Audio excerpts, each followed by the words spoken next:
T'es dans un réseau réel, hein, les réseaux sociaux, médias sociaux, tout ce qui est virtuel, ben c'est pas réel, hein, on n'a pas le contact humain, on ne parle pas à des vrais êtres humains, on les a pas devant soi, hein, c'est.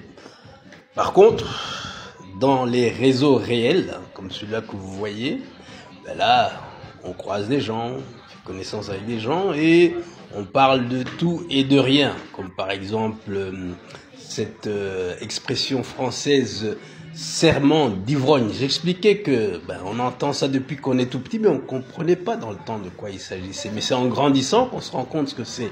Hein, les personnes qui toujours disent qu'elles vont arrêter de boire ou bien qu'elles vont boire moins, ne pas boire le week-end ou boire le week-end, pas boire en semaine, faire attention, et qui finalement se retrouvent toujours à se dire « Ah, je vais arrêter, j'ai trop fait, j'ai pas trop... » Le serment de l'ivrogne. Alors, l'alcoolique qui nous faisait toujours rire quand nous étions enfants, c'était le capitaine Haddock. Le capitaine Haddock, hein, avec Tintin, hein, le reporter Tintin. Eh ben, le capitaine Haddock, il avait toujours du whisky, hein, toujours bourré, il cherchait, il avait toujours soif, et il avait beaucoup d'expressions d'insultes, notamment bois sans soif, hein, bois sans soif. Lui était un bois sans soif, parce que souvent, les gens qui boivent de l'alcool, ils ne boivent pas parce qu'ils ont soif, hein, non, pas du tout, parce que si on a vraiment soif, il y a l'eau coûte beaucoup moins cher et beaucoup meilleure pour la santé. L'alcool, c'est pour s'enivrer, hein, comment dire, voilà. Je vais pas dire se droguer, mais un peu se faire planer. Il faut appeler un chat un chat. La consommation régulière excessive d'alcool, c'est de l'alcoolisme. C'est un fléau, hein, même en pays majoritairement musulmans, comme le Sénégal ou bien le reste du Sahel, les gens consomment beaucoup d'alcool.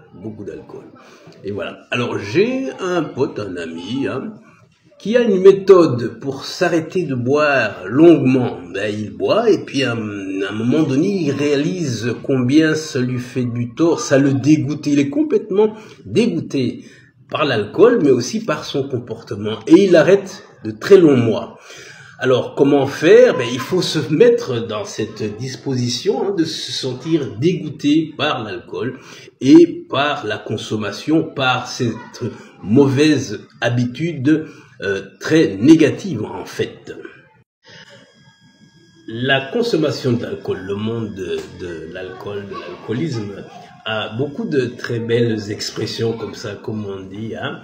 Toujours le dernier pour la route, hein. Le dernier pour la route, finalement, c'est toujours l'avant-dernier. Et des derniers pour la route, on en prend beaucoup et finalement, la route peut finir dans un fossé. Hein? Alors, en anglais, on dit the last for the road, ou one for the road, the last for the road, quelque chose comme ça. Voilà. Donc, et en Kinyarwanda, on a aussi une expression, hein, parce que bon, hein, la consommation d'alcool, c'est universel. En Kinyarwanda, on dit aga shingura shumu. Donc, c'est ce qui te fait enlever ta lance, hein, ta lance. Donc, tu déterres ta lance et tu t'en vas. Et c'est ce dernier qui s'appelle agashingura chumu. Et chumu, c'est la lance. Gushingura, c'est retirer sa lance et s'en aller enfin. Je disais donc que les gens ne boivent pas de l'alcool parce qu'ils ont soif, hein.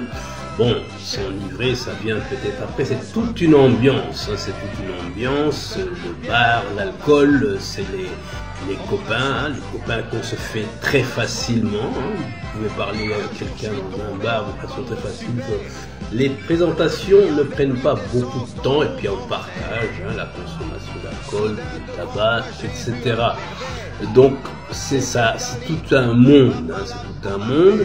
On ne s'y ennuie pas du tout, hein. Oh là, parce qu'il y a beaucoup de conversations sur tout et rien, il y a l'ambiance, hein, avec la consommation d'alcool, mais les gens sont de plus en plus gais et ça désinhibe, ils parlent de beaucoup de choses. Alors, boire chez soi ou dans un bar? Dans les faits, les gens boivent n'importe où. Hein. Il y a des gens qui ont des bouteilles même dans leur bureau, dans leur tiroir de bureau, des gens qui boivent dans leur voiture, à la maison, Mais le plus souvent, c'est le bar ou à la maison. Hein. Alors, boire chez soi, c'est moins cher, c'est plus calme, mais il n'y a pas l'ambiance du bar. Bon, on a le calme. Le bar, là, c'est vraiment la convivialité. Ça fait une différence. Mais certaines autres personnes ont même des flasques, hein, des petites flasques de 20, 30 centilitres comme ça, ou un peu plus, et qu'ils ont sur eux. C'est-à-dire que où qu'ils soient, ils ont un peu d'alcool sur eux. Il y a des gens qui rentrent dans des boutiques, hein, qui s'achètent un petit flacon d'alcool à 40 degrés, hein, 100 millilitres ou 200 millilitres, et qui boivent ça dans la rue, discrètement. Hein. Voilà. On parle souvent de Big Pharma, Big Tobacco, hein, les grosses industries pharmaceutiques ou du tabac. Eh ben, l'alcool aussi, c'est un gros business. Hein. On ne parle pas souvent de Big Alcohol ou Big Beer ou whatever, mais l'alcool, c'est un très gros marché. Ça rapporte beaucoup aux producteurs, ça rapporte beaucoup aux États, parce qu'il y a toutes les taxes, bien entendu.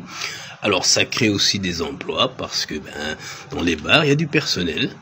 Et puis, tous ceux qui livrent l'alcool, hein, mais même dans les brasseries, dans les distilleries, c'est du travail. Mais ça coûte aussi, ça a le côté pervers, ça a le côté négatif, c'est que une consommation excessive, ça tue les gens, ça vide, ça appauvrit les familles, et puis aussi côté santé, trop d'alcool, trop fort, c'est pas bon pour la santé du tout.